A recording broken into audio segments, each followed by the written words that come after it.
शाम Faisalabad programme news night के साथ मैं हूं आपका मेज़बान मोहम्मद बिलाल डोगर।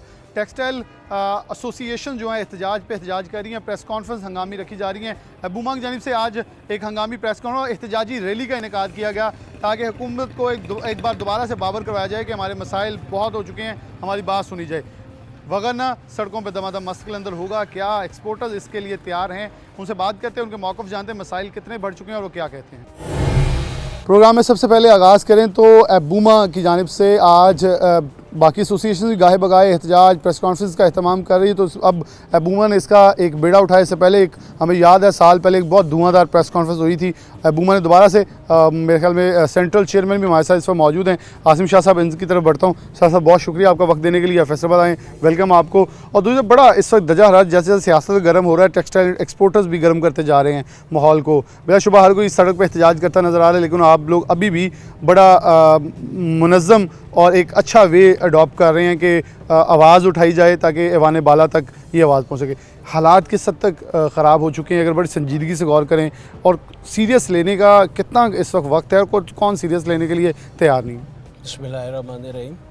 जैसे आपको पता है कि पाकिस्तान की मीशत का दारो मदार एक्सपोर्ट के ऊपर है और टेक्सटाइल ही वाहिद सेक्टर है जो अपने एक्सपोर्ट से जो बजट डेफिसिट पूरा कर सकती है और रोज़गार भी और फ़ौरन ज़र मुबादा भी ला सकती है। लेकिन बदकिस्मती से कि गवर्नमेंट की तरजीहात में टेक्सटाइल अभी नहीं है। उसकी जो वजह यह है कि जो इस टेक्सटाइल के ऊपर जो एनर्जी टैरिफ था उसको कम कर दिया गया है और सेल टैक्स के जो रिफ़ंड्स थे पिछले कई महीने से रुके हुए हैं। तो इससे साफ ज़ाहिर है कि गवर्नमेंट की तरजीहात एक्सपोर्ट की तरफ नहीं है। और आप देखें कि पिछले कई महीनों से लगातार जो एक्सपोर्ट रोज़ बरोज़ बतदरीज कम होती जा रही है। ये बड़ा लम्हा फ़िक्रिया है। इवन फैब में 28% डिक्लाइन शो हुआ है। बिल्कुल। तो जब तक आप कोई भी मुल्क जब तक एक्सपोर्ट नहीं होगी, आपका ज़र मुबादा नहीं आएगा, आपका बजट डेफिसिट बढ़ता जाएगा। सिर्फ एक्सपोर्ट ही वाहिद हल है और एक्सपोर्ट में टेक्सटाइल ही वाहिद इंडस्ट्री है जो पाकिस्तान को ऊपर ला सकती है। तो इसलिए आज का हमारा इकट्ठा होना गवर्नमेंट की तवज्जो अपनी तरफ मबजूल कराना थी कि आप जिस सेक्टर को निगलेक्ट कर रहे हैं वो सबसे अहम सेक्टर है। तो इसलिए आज हमारे तमाम जो एक्सपोर्टर्स हैं और हमारे साथ फैसलाबाद चैम्बर भी है और दूसरे एसोसिएशन भी हैं, इजहार यकजहती के लिए और गवर्नमेंट को अपनी तवज्जो दिलाने के लिए आज हम इकट्ठे हो रहे हैं। और उम्मीद है कि गवर्नमेंट हमारी बात सुनेगी और हमारे जो कोई मुतालबात नहीं है, ये वक्त का तकाज़ा है कि जो चीज़ आपको कमा के दे, जो आपको बहरान से निकले, आप उस पर तवज्जो दें। लेकिन बदकिस्मती से गवर्नमेंट के इस तरफ तवज्जो नहीं है, अपने दूसरे मसाइल की तरफ है। अच्छा शाह साहब, 2 साल की कम तरीन सतह पर एक्सपोर्ट आई है $1.2 बिलियन के ऊपर, जो कि शायद 2021 फैब के अंदर थी। क्या समझते हैं कि बहुत रिवाइवल था, एक्सपोर्ट्स तो टॉप पे जारी थी और नज़र आ रहा था कि पाकिस्तान बड़ा ग्रो कर रहा है, लेकिन पूरी दुनिया की रिसेशन भी इसका एक बड़ा ज़रिया कहा जा रहा है। इसलिए शायद आप लोग वैसे प्रोटेस्ट का रास्ता इख्तियार नहीं कर रहे कि सॉफ्ट प्रोटेस्ट और अपनी आवाज़ ऐसे पहुंचाई जाए कि जैसे डिसेंट एक्सपोर्टर्स होते हैं उसी अंदाज़ के अंदर, ताकि चीज़ों को मुनज़्ज़म तरीके से लेके आगे चला जाए। तो इसके ऊपर क्या लग रहा है, गवर्नमेंट इस कहीं ना कहीं इनको संजीदा ले रही है? उनके पेपर वर्क के अंदर आप लोगों के मसाइल हैं? देखिए, जैसे आपने कहा ना कि पूरी ग्लोबल एक रिसेशन है जिसकी बड़ी मेन वजह यूक्रेन और रशिया की जंग है। इसमें हमारा जो सबसे बड़ा ट्रेड पार्टनर अमेरिका है उसमें बहुत रिसेशन है। वो भी अपने वक्त के एक नाजुक तरीन दौर से गुजर रहा है, ट्रेड के हवाले से भी और अपना कॉमर्स के लिहाज से भी और उसका अपना जो मईशत के लिहाज से भी। तो लामहला उस वजह से पाकिस्तान भी बहुत इफ़ेक्ट हुआ है और यूरोप में भी रिसेशन है, चीज़ें इतनी नहीं है, तेज़ी नहीं है। लेकिन बात यह है कि और बहुत सारे मुल्क हैं जिन्होंने अपने इस तरह की पॉलिसी बना के अपने आप को कम से कम असरात तक महफूज रखा है। हम भी चाह रहे थे कि गवर्नमेंट तरजीह बुनियाद पे एक्सपोर्टर्स को, जैसे एनर्जी सेक्टर में आप किसी और की सब्सिडीज़ दे रहे हैं, गन्ने पे दे रहे हैं, दूसरी जगह पे दें, आप टेक्सटाइल सेक्टर को दें। आप दूसरे रिफंड्स दे रहे हैं तो टेक्सटाइल को आप पहले रिफंड्स दें। रिफंड्स ये कोई वो नहीं है कि अपना हमें वो दे रहे हैं, क्या नाम है, सब्सिडी दे रहे हैं, या वो है हमारे अपने पैसे हैं जो गवर्नमेंट ने कहा कि हम 48 घंटे में आपको वापस कर देंगे। लेकिन कई माह गुजरने के जाने के बावजूद अभी गवर्नमेंट पैसे नहीं दे रही। 5 जनवरी से वैसे बंद पड़ा है। और अगर आप मार्केट से सरमाया लेने जाएँ, अपना लिक्विडिटी है या जो आपको कैश फ्लो लेने जाएँ, तो इस वक्त तारीख की बुलंद तरीन सतह पर मार्कअप रेट्स हैं Exactly. 20% से ऊपर है, तो आप कहाँ से मार्केट से बैंक से लेके अपना काम चलाएंगे एक तो जबकि profit आपके अपने oriented- पैसे गवर्नमेंट का पास फंसे हुए हैं। तो गवर्नमेंट को चाहिए ईज़ करे, लोगों को पैसे वापस करें। जो बिजली का टैरिफ है, अगर इसमें कोई प्रॉब्लम है, इसमें सब्सिडी के हिसाब से नहीं है, तो जैसे दूसरे ममालिक हैं, इंडिया है, बांग्लादेश है, वो अपने किसी और हवाले से लोगों को मदद कर रहे हैं ताकि वो अपने कंपटीशन में आए। तो हम भी चाह रहे हैं कि अगर IMF की तरफ से दबाव है कि आप बिजली टैरिफ पे जो सब्सिडी नहीं दे सकते, तो आप किसी और डायरेक्ट हवाले से, जैसे मिसाल है इंडिया की और बांग्लादेश की मैंने की, उस तरह से दे दें ताकि हम अपना जो सर्वाइव कर सकें और इंडस्ट्री को आगे लेके चलें। बहुत शुक्रिया। शाह साहब हमारे साथ मौजूद थे, साबिक सीनियर नायब सदर Faisal chamber of commerce and industries और साबिक और मौजूदा सीनियर वाइस चेयरमैन बूमा मौजूद हैं। मैं कैप्टन साहब से पहले आपका वक्त लूँ ताकि यहाँ आरिफ भाई भी आ जाएँ। SME पूरी दुनिया जानती है कि 80% जॉब इसके पास होती है। इससे पहले स्पिनिंग वाले बंद हुए, लेकिन जॉब के लिए इतनी बेरोज़गारी नहीं आई जितना तूफ़ान शायद आने के लिए इस वक्त किनारे पे खड़ा है। तो अगर SME बंद होती है तो सड़कों पर लंबी लाइनें लग जाएंगी। पावर लूम है, कॉटन पावर लूम है, एक्सपोर्ट और वो कोई भी किसी किस्म की स्मॉल इंडस्ट्री हो, कितना ख़तरा इस पर मौजूद है? क्योंकि आप अभी रिसेंटली चैम्बर से आए हैं तो आपको बड़े मसाइल नज़दीक से देखे। आप प्रेस कॉन्फ्रेंस के अंदर ये इशारा देते रहे कि ये वक्त आ जाएगा और वक्त आ चुका है। अब अगले वक्त की भी प्रेडिक्शन कर दें। औज़ुबिल्लाहिमिनश्शैतानिर्रजीम बिस्मिल्लाहिर्रहमानिर्रहीम। देखिए, SME सेक्टर एक रीढ़ की हड्डी है पाकिस्तान में। किसी को आप टेक्सटाइल को ले लें, किसी भी बिज़नेस को ले लें। अब आपके पास ज़िंदा मिसाल बांग्लादेश है। बांग्लादेश में SME सेक्टर के लिए पॉलिसीज़ बनी थी और उस पॉलिसी की वजह से देखिए वो उसका थिंक टैंक बैठा और SME सेक्टर की एक पॉलिसी ही अलहदा बना दी, क्योंकि ये छोटे छोटे बिजनेसमैन हैं। लेकिन ये हमारी माशाल्लाह एसोसिएशन ऑफ पूमा है, इधर से एटलीस्ट $3 बिलियन US की एक्सपोर्ट है हमारे SME सेक्टर की। तो इसलिए गवर्नमेंट को ये, जैसे आगे हमारे चेयरमैन साहब ने भी बताया, आसम शाह साहब ने, कि अभी जो जैसे बिजली का है टैरिफ को दुनिया या हमारे जो नेबर्स कंट्री है उसके साथ मिलाना बड़ा ज़रूरी है। अभी हम 9 सेंट पे थे, लेकिन अब आज कैलकुलेशन करें तो 14 सेंट पे चले गए। वेयर एज जो हमारे 7 कंट्रीज है उनको 8 सेंट 7 सेंट में बढ़ रहा है। हम ये नहीं कहते चले IMF की मजबूरी है, अल्टरनेटिव तो है ना कि एक्सपोर्टरों को दे सकें। देखिए, हमारे पास 2 ही टूल है इस मुल्क को चलाने के लिए, एक एक्सपोर्ट है, एक फॉरेन रेमिटेंस है, और दोनों डिस्टर्ब हो गई। और मैं तकरीबन 6 महीने से यही कह रहा हूँ कि डिक्लाइन होगी, एक्सपोर्ट डिक्लाइन होगी, इस तरफ ध्यान ना दिया जाए। ये गवर्नमेंट को हमने बार बार रिक्वेस्ट की है। आज पर अमन जो हम अपना प्रोटेस्ट है या अपना एक गवर्नमेंट को ये कह रहे हैं कि प्लीज़ बैठें हमारे साथ, स्टेक होल्डर्स के साथ बैठें, इस मसले का हल निकालें। अच्छा इमरान साहब, आपको नहीं लग रहा कि यहाँ अगर देखें एक्सपोर्ट फिगर टू फैब की, तो ओवरऑल मजमूई तौर पर थोड़ी एक्सपोर्ट ऊपर जाती दिखाई दे रही है? तो गवर्नमेंट का तवज्जो आप लोगों से हट गई है, उनके लिए आप गैर ज़रूरी हो गए हैं, कुछ और ज़रूरी बन रहा है जो ऊपर जा रहा है। वो चाह रहे होंगे हम इधर से कमा लेते हैं, आप लोगों को थोड़ा इग्नोर किया जा रहा है, चलें ये एहतजाज कर लें, जब वक्त आएगा इनको oblige कर लेंगे, ये भी हो सकता है। देखिए, पिछले साल की $24 बिलियन की आपकी एक्सपोर्ट जी, है बिल्कुल। और 16 से अबव जो है वो एक्सपोर्ट सिर्फ टेक्सटाइल के सेक्टर की। तवज्जो कैसे गवर्नमेंट हटा लेगी इससे? अगर ये तवज्जो हटाएगी, इसकी वजह से आप देखें 5 मिलियन 50 लोग जो हमारे मुतासर होंगे, 50 लाख लोगों का चूल्हा बंद होगा। आप ये जैसे आपने SME सेक्टर की बात की, अगर किसी के पास मैं कहता हूँ 20 मशीनें भी लगी हैं तो उसका 100 बंदों का ही एक SME सेक्टर रोज़गार मुहैया कर रहा है। ये बड़े बड़े सेक्टर इस वक्त बंद पड़े हुए हैं, 40% वैल्यू चल रहे हैं, 60% बंद पड़े हैं। LFT लोन लिए हुए हैं, 20% या 18% में वो कैसे सर्वाइव करेंगे? जो मशीनरी हमारी $5 बिलियन जिसको हम कह रहे हैं कि इन्वेस्टमेंट हुई है हमारे मुल्क में, वो इस वक्त वो खाक में मिल गई है, उसकी मशीनें बंद पड़ी हुई हैं। अगर यही पोजीशन गवर्नमेंट की रही, महीने के बाद आप खुद देख लीजिएगा कि बैंकरप्सी कितनी आती हैं, कितनी इंडस्ट्रियाँ बंद होती और कितने जो है इंडस्ट्रियाँ बंद हो जाएगी। मेरी गवर्नमेंट से यही रिक्वेस्ट है कि इसको इमीडिएट इस मसले को हल करें, क्योंकि IMF के लिए 1.1 बिलियन या 2 बिलियन के लिए आप इतनी तंगोदौड़ लगा रहे हैं। यही पॉलिसियाँ चेंज करके एक्सपोर्ट को बढ़ा लें तो हमारा अल्हम्दुलिल्लाह हम अपना मुल्क जो है पाँव पे खड़ा हो सकता है। हमें कोई कर्जे की ज़रूरत नहीं है और हम मांग भी कुछ नहीं रहेगा गवर्नमेंट से। कोई इंसेंटिव है बताएं, हम तो एक लोगों का यही तसब्बुब है कि जी ये जो एक्सपोर्टर हैं वो उनको पैसे मिल रहे हैं, उनको इंसेंटिव दे रही है गवर्नमेंट, सब्सिडी किधर दे रही है? बैठ के हमारे साथ बैठ जाएं जो लोग भी कह रहे हैं कि ये इंसेंटिव है, इंसेंटिव नहीं है, ये हमारा एक हक है। हम सेल टैक्स पे करते हैं, 17 से 18 कर दिया, 18 के बाद 12% ले रहे हैं, 6% वो भी गवर्नमेंट के पास है। 4 महीने से पैसे कोई नहीं आए, सिस्टम बंद पड़ा है। जब आपकी अपना जितना पैसा कैश फ्लो है सारा ही उधर लग जाएगा, जो बैंक से भी लोन लिए वो भी उधर लग गए, अपने भी उधर लगे, आप कैसे सर्वाइव कर? कैसे सर्वाइव कर सके? बहुत खूबसूरत बात, कैश फ्लो की बड़ा मसला भी इस वक्त बना हुआ है। कैप्टन साहब, बड़ी सख्त और तल्ख जुमलों के साथ आप हमेशा तबादला ख्याल करते हैं, लेकिन गवर्नमेंट को ये तल्ख जुमले क्यों आखिर का समझ नहीं आ रहे? इस वक्त जब इंडस्ट्री क्लोज़ हो रही है, बंद हो रही है, मेरे ख्याल में 50 से ज़्यादा स्पिनिंग्स बंद हो चुकी हैं और वहाँ चलने वाला सिलसिला दुकानों पे ईद रमज़ान का मौसम आने वाला है। रमज़ान के महीने से आने से कबल बाज़ारों के अंदर सन्नाटे इस वक्त पड़े हुए हैं, कुछ गाहकी नहीं है, जिसके असरात अल्टीमेटली लोकल और एक्सपोर्ट दोनों के ऊपर नज़र आ रही हैं। बिस्मिल्लाहिर्रहमानिर्रहीम। आप लोगों का बहुत बहुत शुक्रिया। आप हमेशा 41C वालों बहुत ही मतलब कि जितने भी एक्सपोर्टरों के प्रॉब्लम थे बहुत हाईलाइट किए। अब बात यह है कि सेल टैक्स हमारा जमा हो जाता है, वो भी नहीं मिलता। जितना गवर्नमेंट टैक्स जमा करती है उससे ज़्यादा तो हमारा सेल टैक्स एक्सपोर्टरों का पड़ा है। जब उस वक्त 2-3 साल पहले जब एक्सपोर्टर ने सेल टैक्स लगाया तो उस वक्त हमने बहुत शोर डाला, जल्द से जुलूस किए, नहीं जी आपको 72 आवर मिल जाए, आप 72 मंथ के बाद भी नहीं मिल रहा है। हालात इतने मिजरेबल है। IMF ऐसा है कि मतलब कि जो काम करना वो करते नहीं।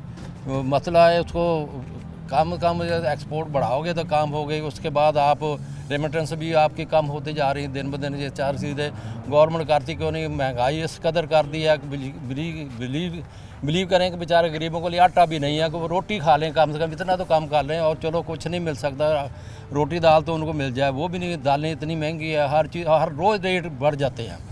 दूसरी बात है कि अगर फ़र्द को अगर डॉलर अप गया तो यहाँ एकदम बढ़ जाता है। जब नीचे प्राइस नीचे आया डॉलर तो कोई चीज़ नहीं कम होती, वो उसी पर स्टैंड स्टिल कर देते हैं। सिचुएशन ऐसे ख़राब है, हालात बहुत मुश्किल है।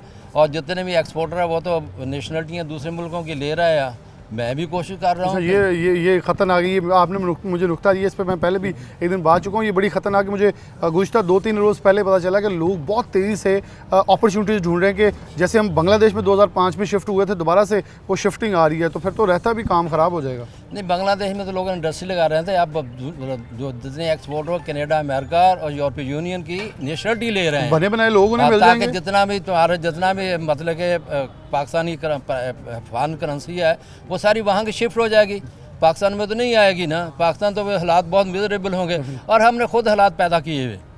ये हालात हमारे आदमी के पैदा किए हुए, अल्लाह ताला ने नहीं पैदा किया। अल्लाह ने तो बहुत हम पर रहम करम किया, मगर हमें आज तक कोई मैनेजमेंट मिली ही नहीं।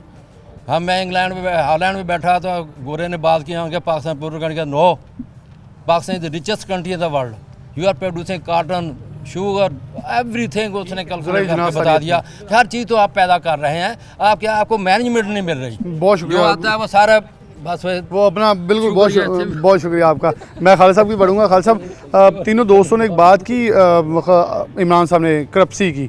अब मेरे ख्याल में बहुत सारी कंपनियां, मैं फैसलाबाद में टॉप 10 में कुछ लोग मौजूद हैं जिनका मैं नाम नहीं लूँगा, बहुत बड़े बड़े एक्सपोर्टर्स हैं, थोड़ा सा इधर आ जाएं, बहुत बड़े बड़े एक्सपोर्टर मौजूद हैं। वो ऑलरेडी मेरा ख्याल में कोलैप्स कर चुके हैं। सिर्फ एक शर्म भरम या एक यही रखा हुआ है और कुछ नहीं नज़र आ रहा। जी बहुत शुक्रिया बिलाल साहब, आगे दोस्तों ने सब ने डिटेल के साथ आपको बता दिया। ये बात आपकी बिल्कुल सही है कि लोगों ने लॉन्ग टर्म लोन लिए हैं मशीनरी के लिए, अपने यूनिट्स को एक्सपेंडेशन करने के लिए। लेकिन अब सिचुएशन ये है कि ऑर्डर्स तो हासिल करना दूर की बात है, उनको चलाना ही नामुमकिन सा हो गया। ऐसे अच्छे दिन थे कि आपने यूरोप में ब्रांड खरीदा था। हाँ जी, कि हम उधर जाकर काम करते हैं, ज़रा नया वेंचर खोल रहे थे। वो सारे लोग इसी तरफ जा रहे थे, ब्रांडिंग की तरफ, के यूरोप में, अमेरिका में अपने ब्रांड्स हो। हम वैल्यू एडिशन में चूँकि जा रहे हैं, एक्सपेंडेशन हो रही थी तो वैल्यू एडिशन में पैसा है। अब वो जितने भी लोगों ने अपने यूनिट्स बढ़ाए थे, मार्कअप की वजह से, जो गवर्नमेंट के सेल्स टैक्स के फंड की वजह से सारा कुछ रुक गया है। और लोग, ये बात आपकी सही है, कुछ लोग शर्म की वजह से दे रहे हैं कि हमारा सोसाइटी में नाम ना ख़राब हो, वो मार्कअप एक्स्ट्रा पे करें। अदरवाइज़ आने वाले दिनों में आप देखेंगे बहुत ज़्यादा ये जो बड़े यूनिट्स हैं ये बंद होते नज़र आएंगे। अच्छा, इतनी बचत है खालिद साहब? 20% अगर शरह सूद होगी, जो कि कमोबेश मेरे ख्याल 25 से भी 25 तक पड़ेगी और मिलेंगे जो लोग कैश फ्लो तो रख के बैंकों में रखेगा, सुकून से खाएं, 18-17% तो मिलेगा ना, टेंशन कोई नहीं है, नुकसान होना है फ़ायदा होना है वो तो फिक्स हो जाएंगे। हाँ। तो कैश फ्लो तो मज़ीद कम होगा, ये क्या बहुत गलत पॉलिसी नहीं है? जी बहुत ज़्यादा गलत पॉलिसी है। हम क्या डिमांड करते हैं एक्सपोर्टर, हम बिज़नेस खुद लेके आते हैं, हम सिर्फ ये रिक्वेस्ट करते हैं कि हमें रीजन वाइज कंपेटिबल रेट्स होने चाहिए ताकि हम अपने जो नेबर्स कंट्री हैं उनको कंपेटिबल कस्टमर को प्राइसेस दे सकें। अगर हम इस गवर्नमेंट से इसके अलावा तो कुछ भी नहीं, कोई एक्स्ट्रा डिमांड नहीं करते कि हमारे रेट्स जो है रीजन वाइज कंपेटिबल हों। अब एकदम ही यहाँ ना तो कोई आइडिया है कि डॉलर किस जगह पे रुकेगा, अगर इंपोर्ट करते हैं तब भी नुकसान है, अगर एक्सपोर्ट करते हैं तब भी नुकसान है, कोई समझ नहीं लगती, किसी बंदे को कोई पता भी नहीं। हम ये चाहते हैं कि हमें स्टेबिलिटी चाहिए, रीजन वाइज कंपेटिबल रेट्स चाहिए, इसके अलावा तो हम कुछ भी नहीं डिमांड करते। अब 24% 20% पे आप मार्कअप, कौन बंदा बिजनेस ये सर्वाइव करेगा? इससे बेहतर है जिसके पास पैसे वो बैंक में रखवा दें, 15-18% बैंक से सूद ले और कारोबार करें ना। अब जो लोग कारोबार कर रहे हैं उनके लिए कारोबार चलाना है नामुमकिन है, नामुमकिन आ रहा है। बहुत शुक्रिया खालिद साहब। मेरे ख्याल में इसके साथ एक और चीज़ भी होगी, कैश फ्लो की शॉर्टेज के साथ लोगों का एतमाद, इन्वेस्टर का एतमाद जो उठता चला जा रहा है, जो कि ख़तरनाक सिचुएशन है और जो कि आने वाले दिनों में इस मौशी हालात को मज़ीद जो है वो बदहाल कर सकती है। एक ब्रेक लेंगे, दोबारा हाजिर होते हैं।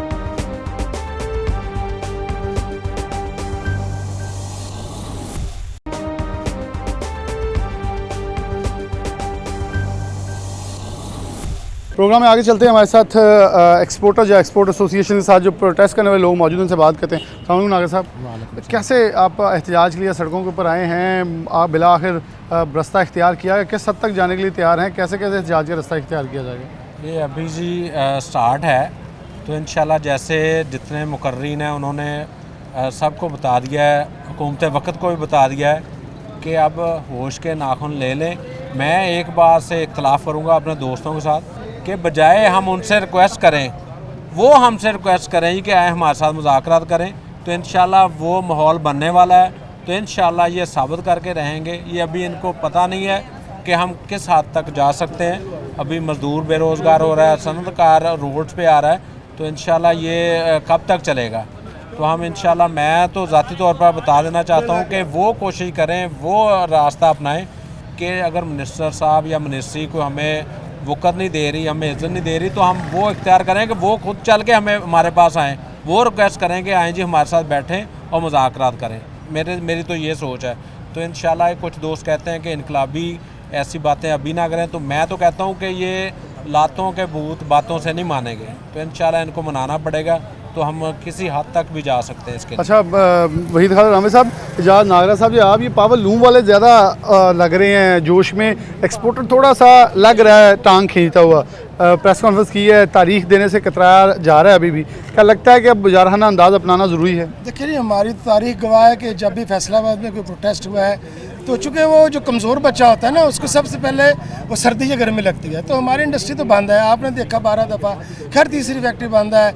हर फैक्ट्री जो है वो हर रोज़ बंद हो रही है, दर्जनों फैक्ट्रियाँ, सैकड़ों मजदूर बेरोज़गार हो रहा है। तो हमने अपने वर्कर का दफा करना है। अल्लाह ताला ने अगर हमें एक मौका दिया है तो ये हुक्मरानों को नींद से जगाना है। हमने मीडिया की आवाज़ नहीं सुन रहे, हर एक चीज़ के ऊपर वो बंदिशें लगा रहे हैं। तो हमारे पास बाद रास्ता अपने हालात को, अपने मकसद को बताने का यही है कि हम मीडिया के ज़रिए सड़कों पर आकर एहतजाज कर लें। और ये हफ्ते 10 दिन में रमज़ान से पहले एक भरपूर एहतजाज फैसलाबाद में आपको होता हुआ नज़र आना है, क्योंकि हालात इस काबिल नहीं रह गए। वो अगर 55 रुपये बिजली के ऊपर आप एक्सपोर्टर को भी चलाएंगे, लोकल मार्केटों पर भी चलाएंगे, तो वो नहीं चलने वाली, वो आपको रिस्पॉन्ड नहीं कर सकती। वो पाकिस्तान अगर 28% एक्सपोर्ट गिर गई, ये बहुत बड़ी फिगर है, इसको खुदारा समझें। और आपके फाइनेंस मिनिस्टर तो वो पहले भी 1999 में जब उनके पास गए थे, उन्होंने कहा 5 मिनट का टाइम है मेरे पास, जो मर्जी बात कर ले। तो वो अभी तक 23 साल बाद भी वो जून बदली नहीं है उनकी। तो अब हालात को जो है वो चेंज करना होगा, इंडस्ट्री को बात सुननी पड़ेगी, इंडस्ट्री को रिलीफ देना होगा, सियासी चपकलश को, कुर्सी की जंग को खुदारा ख़त्म करें। हम तो पाकिस्तान के जो ताकतवर अदारे हैं, जो हमारी कौमी सलामती के ज़ामन हैं, और चीफ जस्टिस साहब को कहेंगे खुदारा ये आइन को, आप तो आइन के अलमदार है ना, हम कहते हैं आइन को भी छोड़ दें। आप मुल्क की इंडस्ट्री को, मजदूर को, सनतकार को बता लें ताकि टैक्स के पैसे हैं किस तरह आपने जो है वो 4800 रुपया जो है टैक्स कलेक्ट करना है, नहीं हो सकता।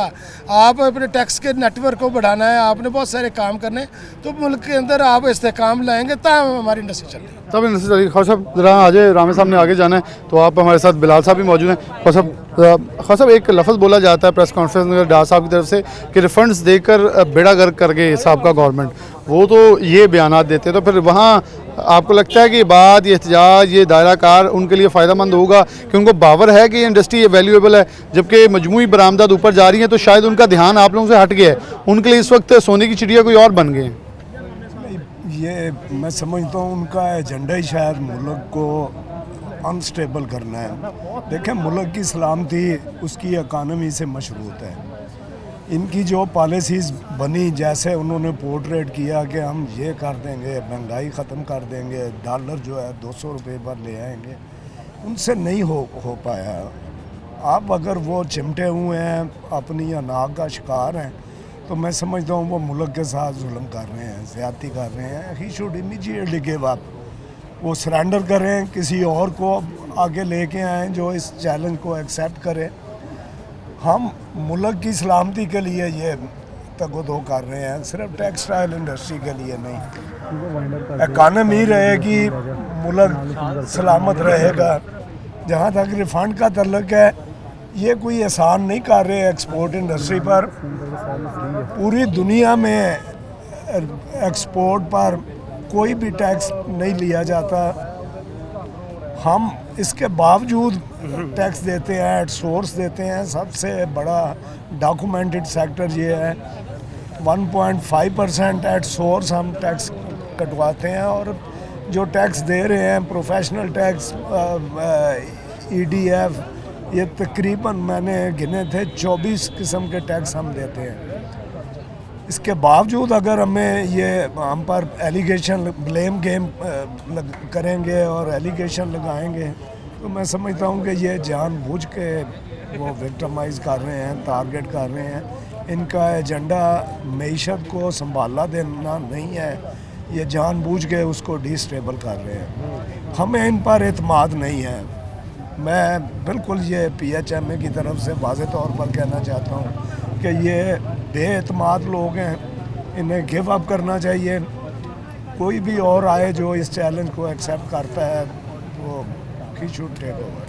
मैं इंजीनियर बिलाल जमील साहब मौजूद हैं, फादर खान साहब भी मौजूद हैं। अच्छा, आप बिलाल साहब कैसे इसको करते हैं कि अभी भी एक्सपोर्टर, मैंने पहले पावरलूम वालों की तारीफ़ की, वो सड़क पे आने के लिए तैयार हैं, आप भी उनमें से एक स्मॉल मीडियम इंटरप्राइजर हैं कि आप भी सड़क पे आने के लिए तैयार हैं, लेकिन कुछ लोग अभी भी समझते हैं कि डिसेंट वे अपना लिया जाए, क्योंकि एक्सपोर्टर अपने आप को थोड़ा सा इस हवाले से समझते हैं कि डिसेंट आवाज़ जो है शायद सुन ली जाए उनको। जी थैंक यू बिलाल। आप जैसा कि जानते हैं कि आज के एहतजाज में सिर्फ लीडरशिप मौजूद थी, और जो हमारे जो मेंबर्स हैं, जो कि ऑनर्स हैं, वो आए हुए हैं।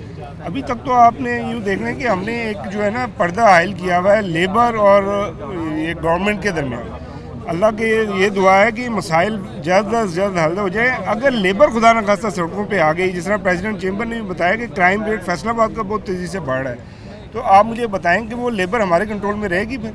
तो अब क्यों ये उस बात को उस नहज तक लेके जाना चाह रहे हैं जहाँ पे चीज़ें हमारी भी कंट्रोल से बाहर हो जाएं? देखिए, अभी चीज़ें ख़राब हो गई हैं, लेकिन इस हद तक नहीं हुई कि वो बिल्कुल ही, जिसे कहते हैं ना, बिल्डिंग गिर गई है। लेकिन ये अगर ये इस तरह शुतुरमुर्ग की तरह रेत में मुँह दबा के बैठी रही हुकूमत, तो फिर वो वक्त भी आ जाएगा कि जब लेबर हमारे कंट्रोल में नहीं होगी और सड़कों पे लड़ाइयाँ हो रही होंगी, और खुदा न खास्ता मुल्क डिस्टेबलाइज हो सकता है। ये इसकी फ़िक्र करें। देखिए, गरीब आदमी का चूल्हा बुझ चुका है इस वक्त, जो है 2 वक्त की रोटी जो है एक ख्वाब बन गया एक मज़दूर के लिए। अब उस मज़दूर को हम लोग अपनी तरफ से कब तक बंद फैक्ट्रियों में तनख्वाहें देंगे और उनको जो है मतलब अकोमोडेट करेंगे? आगे की जो सूरत हाल है उसमें ये कि इमीडिएटली गवर्नमेंट के मसाइल हैं, हमें उसका भी इदराक है, लेकिन उसका सोल्यूशन भी तो हम दे रहे हैं ना। आप हमें मौका तो दें कम से कम मुलाकात का। अगर हमसे नहीं कुछ हो सका तो फिर आप अपनी मर्ज़ी कर लें। ना मिलते हैं, ना खुद हल करते हैं। इस तरह तो नहीं ना चलेगा। ऐसे नहीं चलेगा। चोई नवाज साहब मौजूद हैं, ख्वाजा साहब और आपका शुक्रिया दोनों दोस्तों का।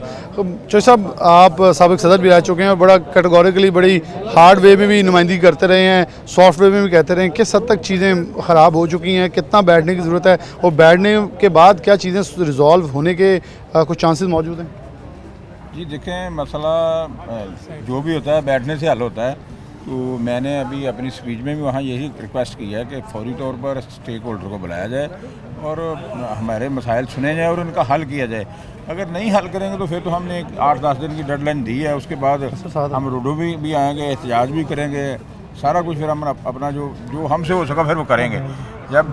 जब हमारी इंडस्ट्री नहीं रहेगी, हमारा जो मजदूर जब वो बेरोजगार होगा, वो भूखा मरेगा, तो फिर वो मतलब फिर हम अपना हक आपको पता है कि हम छीन के भी लेंगे और इंशाल्लाह अगले आप 10 दिन में देखेंगे अगर नहीं मसला हल होता तो हम रोडों में होंगे। लेकिन क्या गवर्नमेंट के लिए ये बहुत अच्छा इनिशिएटिव चांस नहीं है कि अगर रमज़ान आ रहा है तो रमज़ान में इतना दर्जा हरारत नहीं बढ़ता, थोड़ा सॉफ्ट डाउन रहता है, तो 15 दिन बाद रोज़े आ जाएंगे, 10 दिन बाद एहतजाज पे जाएंगे, 5 दिन बाद घर चले जाएंगे। रमज़ान में भी एहतजाज किए हैं, हमने रमज़ान में भी कैंप लगाए हैं, कोई मसला नहीं। हम तो सिर्फ उनको एक पैगाम अभी दिया है, अगर 10 दिन में नहीं मसला हल होगा तो फिर तो हम करेंगे। हमने रमज़ान में भी कैंप लगाए हुए हैं, कोई ऐसी बात नहीं है। तो आपको लगता है कि कहीं ना कहीं बैठें तो चीज़ों को रिजॉल्व करवाया जा सकता है इस वक्त भी? बिल्कुल, इसीलिए हमें एक चांस दे रहे हैं गवर्नमेंट को कि चलो बैठें। अभी जो तमाम दोस्तों ने उनकी मतलब बताया है, कॉमर्स मिनिस्ट्री और जो वज़ीर ख़जाना है, देखें साल हो गया तकरीबन उनको आए हुए, तो दोनों में से किसी ने फैसलाबाद एक चक्कर नहीं लगाया। और मतलब साल में तो मेरे हिसाब से उनको 2 दफ़ा 3 दफ़ा यहाँ आना चाहिए था। तो यही इसी वजह से बहरान जो शदीद से शदीदतर होता जा रहा है कि वो स्टेक होल्डर के साथ ऑन बोर्ड नहीं है।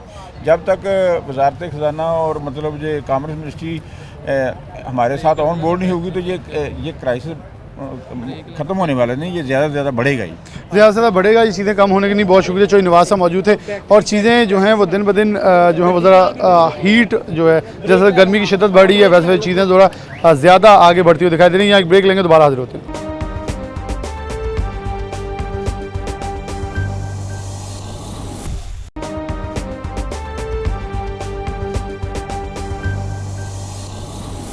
वेलकम बैक नाज़रीन, दोबारा से प्रोग्राम के अंदर खुशामदीद कहते हैं। एक्सपोर्टर्स के एहतजाज और रैली का एक भी इनेकाद किया गया ताकि अलामती अपना मौक़िफ़ जो है वो हुकूमत वक्त के सामने रखा जाए। डॉक्टर खुर्रम तारिक सदर फैसल वान सनअत तजारत हमारे साथ मौजूद हैं। आरिफ खान मलिक साहब मौजूद हैं, साबिक चेयरमैन एबूमा, जबकि चेयरमैन एबटपमा हाफिज़ साहब भी मौजूद हैं। हाफिज़ असगर साहब, सबसे पहले आगाज़ कर लेते हैं। डॉक्टर साहब, बारहा चाह रहे हैं को तारीख दे दी जाए, बहुत ज़्यादा इस वक्त बेताब नज़र आ रहे हैं आपके लोग कि सड़क पे आ जाएं, गवर्नमेंट को वक्त डाल दें। गवर्नमेंट वैसे पूरा पाकिस्तानी वक्त में आपके जुमले सही थे। क्वेश्चन इस वक्त सारे ये करना चाह रहे हैं पाकिस्तान चलना कैसे है। वेरी एग्जैक्टली बड़ा इस वक्त चेंबर का सवाल ये है, एसोसिएशन का सवाल है फैक्ट्री कैसे चलनी, चेंबर का सवाल है मुल्क कैसे चलना है। एसोसिएशन का सवाल है, वो जाहिर है अपने ट्रेड को देखते हैं, अपनी फैक्ट्री को देखते हैं, अपने मजदूर को देखते हैं। हमें समझ नहीं आ रही ओवरऑल कैसे चलेगा। अगर एक ट्रेड चल भी गई, एक एसोसिएशन चल भी गई तो दूसरी एसोसिएशन बैठ जाएगी। हमारे पास रोज़ाना सुबह से लेकर शाम तक कभी फाउंड्री वाले आ रहे हैं, कभी कॉटन वाले आ रहे हैं, कभी कोई आ रहा है, कभी कोई आ रहा है। उन बेचारों के वो मसाइल हैं जो हमारी समझ से बाहर हैं। कि ये देखिए, एक चीज़ समझनी बहुत ज़रूरी है, एक्सपोर्ट अकेली भी कुछ नहीं कर सकती जब तक ये सारा एक इकोसिस्टम है। तो एक्सपोर्ट ने भी लोकल डाइज खरीदने हैं, लोकल केमिकल्स खरीदने हैं, और एसएमई सेक्टर ने तो खरीदने ही लोकल है। इसका मतलब ये है कि आज अगर जो लार्ज स्केल मैन्युफैक्चरिंग है वो अपने फाइनेंशियल मसल की वजह से कुछ ज़्यादा देर निकाल सकती है, एसएमई नहीं निकाल सकती। तो किसी भी मुल्क की ग्रोथ एसएमई है। तो चेंबर एसएमई का सबसे बड़ा रिप्रेजेंटेटिव है, SME at large, not textile SME. तो एसएमई सीरियस प्रॉब्लम में है। उन बेचारों के बंद होने की आवाज़ नहीं आती, उन बेचारों के मज़दूरों की आवाज़ नहीं आती। तो हम बहुत दिल रो रहा है, हमें समझ नहीं आ रही मुल्क कैसे चलाना है इन्होंने। और हमें बड़ी खुशी होगी कि हमें इस्लामाबाद बुलाया जाए और हमें समझा दिया जाए कि जनाब हमारा ये प्लान है, आप फिक्र ना करें, आप ये ऐसे होगा, ये ऐसे होगा, तो ये इंडस्ट्री ऐसे चलेगी, ये इंडस्ट्री ऐसे चलेगी।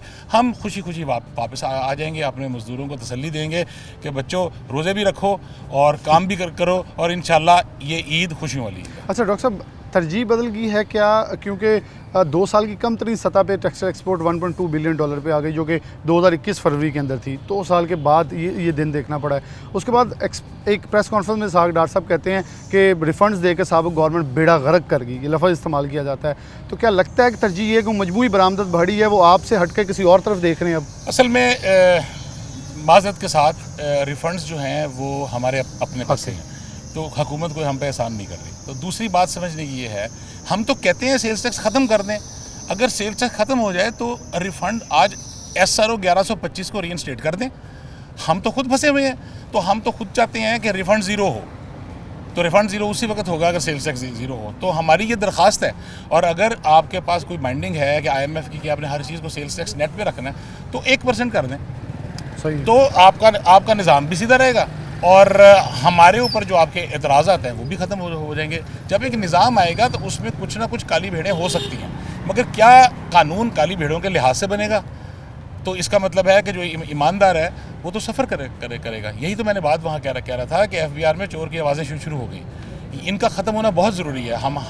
हमारी डिग्निटी सबसे पहले है, तो अगर हमारी डिग्निटी नहीं है और इस मुल्क के लिए जो मुजाहिद हैं, जो असल फाइटर्स हैं, उनकी कोई बात नहीं है, हमें दुख है इस बात, हमारे इस दुख का मुदावा करें। दुख का मुदावा किया जाए। हाफिज़ साहब, डॉक्टर साहब ये बात ये बड़ी थी कि डेफिनेटली कोई ये नहीं सुन सकता कमा के दे भी कमाओ पुत्र भी बने और बाद में उसे कहा गया तुम चोर और ये लफ्ज़ बोले जाएं तो ये शर्म का मुकाम बन जाएगा सबके लिए। सर इन्होंने देखें कि IMF के जो प्लान चला है 1.1 बिलियन का, जो आपने भी डॉलर का चला है, जिसकी खातर ये सब कुछ किया हमने, देखा जाए कि 1.1 बिलियन की वैल्यू ज़्यादा है। या टेक्सटाइल जो एक्सपोर्ट करके पाकिस्तान के अंदर सरमाया 20 बिलियन का ईयरली लेकर आती है सालाना, वो ज़्यादा है। ये वो 20 बिलियन को ख़त्म करने का कोई प्लान बनाया है, 1.1 का तो कोई बहाना है। और ये 20 बिलियन अगर उसकी खातर अगर हम ख़त्म कर दें 1.1 की खातर, देखें हमारा नुकसान है। और वो है भी अपने पैसे नहीं ना वापस करने, वो अपने होंगे 20 अरब, ये फिर भी 20 अरब डॉलर हमारा है, मुल्क के अंदर सरमाया जिसने मुल्क चलाना है। ये इंडस्ट्री जो है अपने आप को जैसे जैसे करके गवर्नमेंट के बगैर किसी रिलीफ के, हर तरह के गवर्नमेंट के हर तरह के जो मामलात को देखकर फिर भी चलाकर हम उस वक्त बाहर जाते हैं, एक्सपोर्ट करते हैं। फिर अच्छे एक्सपोर्ट का मसला है कि अगर हम ऑर्डर लेकर आते हैं वो आने वाले 7, 8, 9 माह तक चलता है, किसी फैक्ट्री का साल तक भी चलता है। ये तो जो मौजूदा ऑर्डर है ये तो पिछले चल रहे हैं। आपके मैं इल्म में इजाफा कर दूं कि मौजूदा जो अनस्टेबिलिटी जो चल रही है उसकी खातर हमें जो नए ऑर्डर तो कोई नहीं मिल रहे। ये 3, 4, 5 माह बाद जो ऑर्डर ही हमारे पास नहीं होंगे तो इंडस्ट्री चलाएंगे कैसे?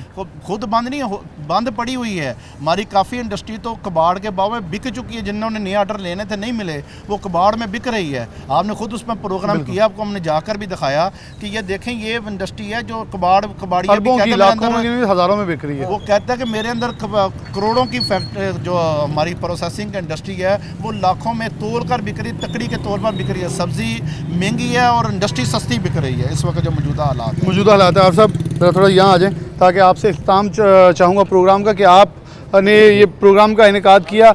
मैं एक थोड़ा सा सवाल होगा कि आज एक्सपोर्टर फिर भी कतराता नज़र आता है। आप में से कुछ लोग बड़े जोश से कह रहे थे सड़कों पे आ जाएं, अभी कॉल दे दें, अभी कॉल दे दें, क्योंकि जो बेहद मुश्किल में जिनका कुछ ना कुछ चलता नज़र आ रहा है वो कह रहे हैं कि चलें अभी मौका दे दें।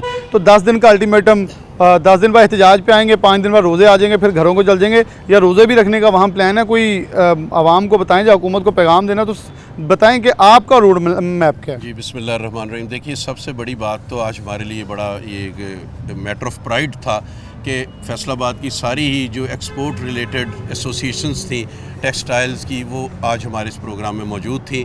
प्रेसिडेंट चैम्बर मौजूद थे और हमारे मेंबर्स की एक बड़ी तादाद मौजूद थी और मीडिया के जर्नलिस्ट भी मौजूद थे।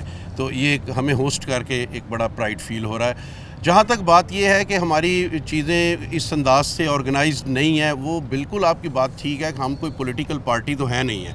देखिए हमने तो आज तक सड़क पे आए ही नहीं, हम तो घर से इंडस्ट्री और इंडस्ट्री से घर, यही हमारा पूरा ज़िंदगी का सिस्टम गुजरा है। तो अब अगर मजबूरी के तौर पर जब हुकूमत ने चारों तरफ से ऐसा नाटका बंद किया है कि आपको बिजली, गैस, एनर्जी के टैरिफ में और आपको एक्सचेंज रेट मैकेनिज़्म में और आपको हाई मार्कअप में और आपके रिफंड्स रोक के आप चारों तरफ से गिर गए हैं, तो अब जब चारों तरफ से कोई गिर जाए तो उसके पास क्या चॉइस रह जाती है कि वो अपने आप को एक्सपोज करता है कि जनाब आप हमारे साथ बात करें। तो आज हमारा बड़ा जायज़ मुतालबा सामने आया है कि हमने मिनिस्ट्रीज़ को, एक तो मिनिस्ट्री ऑफ कॉमर्स के हमने इस्तीफ़े का मुतालबा किया है, क्योंकि मिनिस्ट्री ऑफ कॉमर्स वो मिनिस्ट्री है जो ब्रिजिंग करती है हुकूमत के और ट्रेडर्स के और इंडस्ट्री के दरमियान।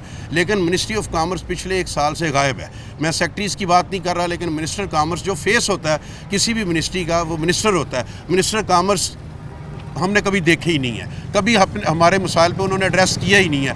तो एक तो हमारा ये मुतालबा भी है, दूसरी बात ये है कि हमें इस्लामाबाद बुलाया जाए और जो रेलेवेंट लोग हैं, जो कंसर्न लोग हैं, जो फैसले की पावर रखते हैं, वो स्टेक होल्डर्स के साथ बैठकर मीटिंग करें, उनकी बात समझें और उनसे डायलॉग करें। जो बातें समझने वाली हैं उनको माने। अगर ये नहीं होता तो फिर हम सारी टेक्सटाइल एसोसिएशन इकट्ठी हैं, तो फिर अगला लाया अमल वेरी सून जो है वो आपके इल्म में आएगा, वो आपके सामने होगा। जैसे कि अभी ऐलान भी हुआ है, बहुत सारे लोग कह रहे हैं कि रोड्स पे निकलें, लॉ एंड ऑर्डर के मसाइल होंगे, मजदूर बेरोज़गार होंगे, तो ऑब्वियसली हम नहीं भी कहेंगे तो मेरा ख्याल है मजदूर बाहर निकल आएगा। मजदूर बाहर निकलेगा, दमादम मस्त कलंदर करने के लिए ये भी तैयार है, कह रहे हैं हर हद तक जाके मजदूर हैं, हमारे वसाइल हैं, वो इस्तेमाल करते हुए हुकूमत को फिर जाम करने के लिए अपना एहतजाजी रास्ता इख्तियार किया जाएगा। इसी के साथ प्रोग्राम न्यूज़ नाइट से इजाज़त दीजिए। अल्लाह हाफ़िज़।